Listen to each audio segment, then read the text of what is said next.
நம்ம அடுத்த வர எபிசோடில் பார்த்திங்க அப்படின்னா இந்த மாதிரி ராதிகா மூலியமாக சண்முகத்துக்கு எல்லா விஷயமும் தெரிய வருது. சௌந்தர்யா வந்து ஏற்கனவே லவ் பண்ண விஷயம், அந்த பையன் மூலியமாக சௌந்தர்யா கர்ப்பமான விஷயம்னு சொல்லிட்டு எல்லா விஷயமும் தெரிய வருது. கதிரும் தினமும் பேசுகிற வீடியோவை ராதிகா கொண்டு வந்து சண்முகத்துக்கிட்ட காட்டுறாங்க. அதை பார்த்து சண்முகம் ரொம்பவே ஷாக் ஆகி சௌந்தர்யா கிட்ட போய் கேட்குறாங்க. சௌந்தர்யா பார்த்திங்க அப்படின்னா எல்லா உண்மையுமே ஒத்துக்கிறாங்க. ஸோ எல்லா விஷயத்தையும் தெரிஞ்சுக்கிட்ட சண்முகம் பார்த்திங்க அப்படின்னா போய் கோவிலில் போய் என்னென்னு தனத்தையும் வந்து கதிரை கேள்வி கேட்கறதுக்காக போகிறாங்க.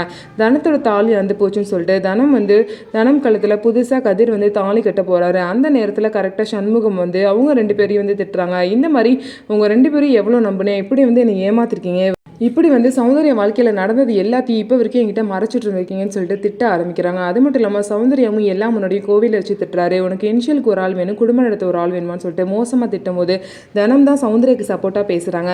உங்களுக்கு என்ன தெரியும் சண்முகம், சௌந்தர்யா மேலே ஒரு தப்பும் இல்லை, மயக்க மருந்து கொடுத்து தான் சௌந்தர்யாவை இந்த மாதிரி ஒரு நிலைமைக்கு ஆளாகி வச்சுருக்காங்க, நடந்தது எதுவுமே அவளுக்கு தெரியாது அப்படின்னு சொல்லிட்டு சௌந்தர்யாவுக்கு சப்போர்ட்டாக தினம் பேசுகிறாங்க.